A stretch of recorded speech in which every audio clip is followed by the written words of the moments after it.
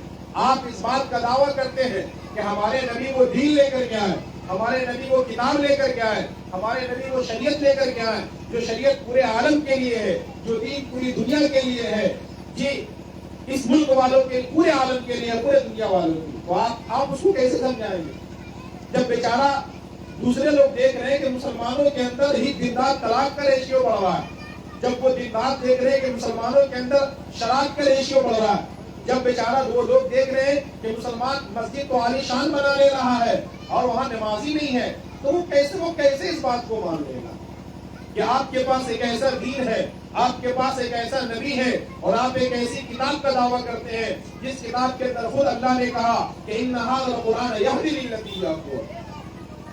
آپ میری بات سمجھنے کی کوشش کریں, یاد رکھیے, خوب یاد رکھیے, دعوت کا 2 طریقہ ہوتا ہے. ایک تو یہ ہے کہ ہم زبان سے لوگوں کو اچھی اچھی باتیں کہیں, بولے, سمجھائیں, اور یہ ایک طریقہ ہے. اس سے مؤثر اور اس سے بڑا طریقہ یہ ہے کہ ہم جو کرتے ہیں, خاص طور سے جس ملک کے اندر ہے, اس ملک کے اندر اکثریت ایسے لوگوں کی ہے جن کے ساتھ دن رات ہمارا اٹھنا بیٹھنا ہوتا ہے, وہ ہماری حرکتوں کو دیکھتے ہیں, وہ ہماری ایکٹیویٹیز کو دیکھتے ہیں, وہ ہماری عید کو دیکھتے ہیں, وہ ہماری بقرعید کو دیکھتے ہیں, وہ ہمارے محرم کو دیکھتے ہیں, وہ ہمارے ربیع الاول کو دیکھتے ہیں, وہ دیکھتے ہیں اور دیکھ کر کے سمجھتے ہیں کہ اچھا اسلام, مسلمان اور اسلام ایسا ہوتا ہے. ان کے پاس وقت نہیں ہے بیچارے کہ وہ کتاب کھولے, وہ پڑھے, قرآن کیا کہتا ہے, اللہ کے رسول صلی اللہ علیہ وسلم حدیث میں کیا کہتے ہیں. وہ تو یہ دیکھیں گے مسلمان کیا کر رہا ہے, وہ یہ دیکھیں گے اچھا مطلب باہر بھی اول آ گیا تو نماز روزہ چھوڑ کر کے اور جھنڈی لے کر کے اور جلوس نکالنا. ٹھیک ہے, یہ ایک طریقہ ہے, میں منع نہیں کرتا ہوں, میں کسی کا انکار نہیں کر رہا ہوں, لیکن جناب والا کیا جلوس نکالنے یا اور بھی اس طرح کی چیز کرنے سے پہلے ہمیں ایک بار یہ نہیں سوچنا چاہیے کہ آج ہمیں جلوس میں تو جانا ہے, لیکن اگر ہمارا جلوس 9 بجے نکلے گا تو کیا آج ہم سب کو فجر کی نماز پڑھنی چاہیے یا نہیں پڑھنی چاہیے. اگر میں بات محرم پہ کروں تو ہم سب کے سامنے ہے نا, اگر ہم اور اس طرح کی گندی یا شادی دیا, شراب, اللہ نے قرآن کے اندر کہا کہ یا ایھا الذین آمنوا انما الخمر والمیسر. جی آپ کیا جواب دیں گے کل قیامت میں کسی بھی طرح؟ شراب کو تو ام الخبائث کہا گیا ہے, ام الخبائث یعنی وہ اب اس سے بڑی حرام چیز کو ہے ہی نہیں ہے. ہر وہ چیز جو شراب کے نشے کی طرف لے کر کے جائے وہ حرام ہے, شریعت کے اندر حرام ہے. وہ یہ بتائیے اگر میں کھینی کھاتا ہوں یا آپ کھینی کھاتے ہیں تو کیا اگر آپ کہتے ہیں کہ کھینی کھانا کوئی غلط چیز نہیں ہے, یہ بتائیے آپ اس بات کو پسند کریں گے کہ آپ کا 12 اور 13 سال کا بیٹا آپ کے سامنے کھینی کھائے؟ آپ پسند کریں گے؟ آپ میں سے کوئی پسند کریں گے؟ کیوں پسند نہیں کریں گے؟ اس کا مطلب کہ وہ گندی چیز ہے, اسی لیے پسند نہیں کریں گے نا. اگر آپ کا بیٹا آپ کے سامنے روٹی کھائے گا تو آپ کو ٹینشن ہوگا, آپ کو خوشی ہوگی چلو کھانا کھا. تو اب یہ بتائیے جب مسلمان کی اکثریت یہ ہوگی کہ وہ بیچارہ ایک تو غریب ہے، یار ہم خاص طور سے ہم ڈومری کے اندر جو مسلمان ہیں، ہمارا زمینی حقیقت کیا ہے، ہمارے معاملات کیا ہے، ہم کمائی دھمائی میں کتنے ہیں، اور ہم کتنے کون اس میں سے جو ہے نا کروڑ پتی ہے، بہت مشکل سے کٹیا مزدوری کا کام کر کے ٹوٹو ٹیمپو چلا کر کے 2 پیسہ کماتے ہیں، اور ہوتا کیا ہے کہ چاہیے کہ ہم اپنے بیوی بال بچوں کا بہترین مستقبل اور فیوچر کو سنبھالے، اللہ معاف کرے ان پیسوں کو ہم اکثر سب کی بات نہیں کرتا، سب تو ایسے نہیں، لیکن اگر 1-2 بھی ہے، اکثروں کا معاملہ کیا ہے کہ وہ بیچارہ اپنی محنت اور خون اور پسینے کی کمائی سے کیا کرتا ہے، وہ زہر کھا لیتا ہے۔ نشہ زہر ہی تو ہے مسلمان، یہ نشہ کیا ہے، زہر ہی تو ہے، ہم اپنے باڈی کو اپنے جسم کو خراب کرتے ہیں۔ ابھی پرسوں کی بات کر رہا ہوں جہاں پر محمود ایک صاحب کا انتقال ہو گیا، کہاں انتقال ہوا، بیچارہ اتنا شراب پیتے تھے کہ لیور خراب ہو، پتا ہے یہ تو شراب پینا تو ایک گناہ ہوا ہی ہوا، اور یہ جو شراب کے ذریعہ یا کوئی بھی نشہ کے ذریعہ جو اپنے باڈی کو خراب کر لے رہے، یہ سوسائڈ اور خودکشی کرنے کا گناہ الگ ہوا۔ تو میں یہ کہہ رہا تھا نکاح طلاق ایک اسلامی کانسیپٹ ہے، ہر مسلمان مرد و عورت کو سمجھنا چاہیے، سیکھنا چاہیے، اپنے علماء کے پاس آنا چاہیے، اور اگر کبھی ضرورت پڑ گئی مسلمانوں، آپ اس بات کو خوب سمجھ لیں، اگر کبھی ضرورت پڑ ہی گئی تو میں نے جو طریقہ، ابھی آپ طریقہ سنیں نا، جو میں نے طریقہ بتایا، ایک طلاق، آپ اپنے گھر میں اپنے گھر، اور اگر معاملہ 3 تک پہنچ گیا تو اس کو بھی سمجھے، اس کو بھی سمجھے، چونکہ یہ معاملہ بھی ہم لوگوں کے پاس بہت آتا ہے۔ میں نے کیا کہا، پھر 3 مہینہ کے بعد اولاً تو تیسرے کی کوئی ضرورت ہی نہیں ہے، 3 مہینہ سوچنے سمجھنے کے بعد اگر یہ ہوا کہ نہیں ہم نے تیسری طلاق دے دی، کیا دے دی، تیسری طلاق دے دی، تو اب کہا گیا کہ میاں بیوی اجنبی ہو گیا، کیا ہو گیا، اجنبی ہو گیا، جیسے شادی سے پہلے اس لڑکی کو ہم نہیں جانتے تھے، وہ میرے لیے اجنبی تھی اور میں اس کے لیے اجنبی تھا، بالکل طلاق کے بعد ہم دونوں ایک دوسرے کے لیے اجنبی ہو گئے، اب وہ اپنا عدت کا جو معاملہ ہے، جو عدت ہے نا، عدت تک شوہر کے ذمے ہے، بیوی کا ناز و نفقہ کے معنی کھانا خرچہ، یہ عدت تک ہے۔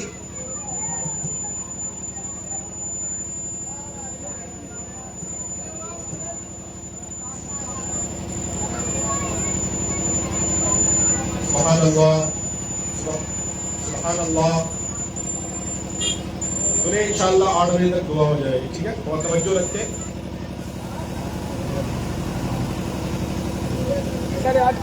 سبحان اللہ، تو ایک جو تیسرا مرحلہ ہوتا ہے اس کو خوب سمجھنے کی ضرورت ہے۔ اب اگر 3 طلاق تک اگر معاملہ چلا گیا، اب ہم دونوں ایک دوسرے کے لیے اجنبی ہو گئے، اب اس کو سمجھیے، اب جیسے میں محمد غفران میں نے اپنی بیوی کو 3 طلاق دے دیا، تو ہم دونوں میں ایسے ہی اجنبیت قائم ہو گئی جیسے ہم نکاح سے پہلے تھے، ٹھیک ہے، اب ہم اپنے گھر، لڑکی اپنے گھر، اب یہ ہوا کہ میں محمد غفران میں کہیں نکاح شادی کر لیا، وہ بھی کہیں نکاح شادی کر لی، ٹھیک ہے، یہاں تک بات سمجھ میں آ رہی ہے، وہ بھی کہیں نکاح شادی کر لی، میں بھی کہیں نکاح شادی کر لیا، پھر فیوچر میں 4 سال 5 سال 10 سال بعد یہ ایسا ہوا یا میری بیوی کے ساتھ یا تو میری بیوی مر گئی یا تو یہ ہوا کہ ادھر اس کا شوہر مر گیا، ٹھیک ہے، دونوں کا الگ الگ شادی ہو گئی نا، وہ بھی کسی کے ساتھ نکاح شادی کر لی، میں نے بھی کر لیا ہے نا، اور اس پر وقت گزر گیا، 2 4 سال 10 سال گزر گئے، ٹھیک ہے، تو اب ہم دونوں اگر چاہیں ایک ہونا تو ہو سکتے ہیں، لیکن یہ جو پیری پلانی حلالہ جسے ہم کہتے ہیں، جیسے میں نے غصہ میں آ کے اپنی بیوی کو 3 طلاق دے دیا، اب ہم آئے امام صاحب کے پاس مسئلہ پوچھنے کے، امام صاحب غلطی ہو گئی، کیا غلطی ہو گئی، شراب کے نشے میں تھے اور غصہ میں تھے اور ہم جو ہے نا اس طرح کی حرکت کر دی، بیچارہ امام صاحب کیا کر سکتے ہیں، وہ شریعت نے آپ کو جو ایک اتھارٹی دیا تھا اور آپ کو جو ایک اختیار دیا تھا کہ بھئی تمہارے پاس اختیار 3 ہے اور اس 3 کو تم ایک ساتھ مت استعمال کر لینا، بالی اور 3 تک معاملہ کو پہنچنے ہی مت دینا، لیکن ہم نے اپنے لا علمی اور اپنے جہالت اور اپنے گوار پن کے وجہ سے جو ایک گندی حرکت کیا ہے شریعت، تو اب ہم شریعت کے سامنے بیچارے ہمارے امام صاحب بھی مجبور ہیں، اب کوئی معاملہ نہیں ہے، اب اگر یہاں پر کوئی پیری پلانی، کیا مطلب سمجھیے، یہ ہمارے شریعت کے اندر یہ چیزیں ہونے لگی ہے اور اسی کے وجہ سے دوسرے بہت سے لوگوں کو موقع مل گیا وہ اسلام اور مسلمانوں کا مذاق اڑاتے ہیں، وہ کیا ہے، کیا میں نے غصہ میں اپنے بیوی کو طلاق دے دیا اور میں کسی مولانا صاحب سے کچھ الٹا سیدھا مسئلہ سمجھ لیا، اب میں کسی لڑکے کو تیار کروں کہ آپ میرے بیوی سے نکاح کیجئے اور رات گزاریے اور پھر میرے بیوی کو طلاق دیجیے، اسے کیا کہتے ہیں؟ پیری پلانی حلالہ۔ یاد رکھیے، ایسے حلالہ کرنے والے مرد، کرنے والی عورت، کرانے والے مرد، کرانے والی عورت پر اللہ کے نبی نے لعنت بھیجی اور بددعا کی۔ شریعت میرے پیارے سیکھنے اور سمجھنے کی چیز ہے، خوب سمجھیے۔ یہی وجہ ہے، آج آپ کو پتا ہے ہمارے انڈیا کے اندر ٹی وی ٹویٹ میں میڈیا کے اندر خوب ایک موقع آیا تھا، حلالہ کا مزہ، حلالہ کے ذریعے قرآن کے اوپر ڈائریکٹ حملہ کیا، کہا یہ قرآن کے اندر بھائی آپ سمجھے تو شریعت کیا ہے؟ اسلام کا مذاق اڑایا گیا، قرآن کا مذاق اڑایا گیا، میرے نبی کا مذاق اڑایا گیا۔ اب یہ بتائیے مذاق اڑانے کا موقع کون ہے جب ہم دین پہ نہیں چلے؟ بھائی میں تو کہتا ہوں، کان کھول کر میری بات سنیے اور دل کھول کر کے سنیے۔ آج ہم پریشان ہیں نا کہ آج بہت سی نگاہیں ہماری مسجدوں پر، اور بھائی ہم نے اپنے سجدوں کو جب مسجد سے آزاد کر دیا، آپ سمجھ رہے جو میں کہنا چاہتا ہوں؟ کیا مسجد کا معاملہ کیا ہے؟ مسجد کا معاملہ یہ تو نہیں ہے نا کہ ہم جمعہ میں ایک دن چلے جائیں۔ آپ صلی اللہ علیہ وسلم کی جب ہم زندگی اٹھا کر دیکھتے ہیں، نبی صلی اللہ علیہ وسلم کے زمانے میں مسجد ایک مسلمانوں کا مکمل نظام حیات تھا۔ صرف نماز نہیں تھی، نکاح کا پروگرام مسجد میں، جی اور بھی جو شریعت کے حکم ہے، لین دین کا معاملہ مسجد میں، زکوٰۃ کا حساب و کتاب مسجد میں، دین سیکھنے سکھانے کا طریقہ مسجد میں، کچھ مکمل جو ایک انسانی سیکھنے، دین سے مراد ہر وہ چیز جو دین کے اندر آ جاتا ہے۔ نکاحی کے تعلق سے بات ہے، آج دیکھیے آج ہم لوگ بہت جگہ جاتے ہیں، ہمارے امام صاحب بھی اس چیز کو محسوس کرتے ہیں، ہم لوگ بہت جگہ جہاں دین تاریخ بیٹھتا ہے نا، تو بہت جگہ ہم مولانا صاحب آپ بھی چلیے، اب اگر وہاں پر ہم یہ پرستاؤ رکھ دیں، لوگوں کو سمجھائیں، چلیے بھائی اچھی بات ہے نکاح آپ کر رہے ہیں، آئیے نکاح مسجد میں کیجیے، پھر دیکھیے ناک بہت چڑھا کر کے دیکھے گا امام صاحب، ایسے ناک بہت چڑھا کر کے دیکھے گا، ایسا تھوڑے ہوتا ہے مسجد میں نکاح ہوگا، پاگل ہوگا لے کے۔ جی اللہ آپ کو بتائیں، ہم پیارے نبی سے محبت کا دعویٰ کرتے ہیں نا، پیارے نبی صلی اللہ علیہ وسلم کی پوری زندگی میں کوئی نکاح مسجد کے باہر نہیں۔ ہم اپنی زندگی میں کیا کوئی نکاح مسجد کے اندر دیکھ رہے ہیں؟ یا اگر ہم قوم، اللہ نے تھوڑا سا اگر ہم کو قوم کے اندر ترس دیا ہے، اگر قوم کے اندر اللہ نے تھوڑا سا ہمیں عزت دی ہے، وقار دیا ہے، تو کیا ہم اس کے لیے ایک ادنا سی ایک پہلو، یعنی شریعت کے ایک ڈپارٹ کی میں بات کر رہا ہوں، میں مکمل شریعت کی بات نہیں کر رہا ہوں، نکاح شریعت کا ایک حصہ ہے، اور کیا حصہ ہے؟ اللہ کے رسول صلی اللہ علیہ وسلم کی زندگی میں نکاح کہاں ہوا کرتا تھا؟ مسجد کے اندر، جی۔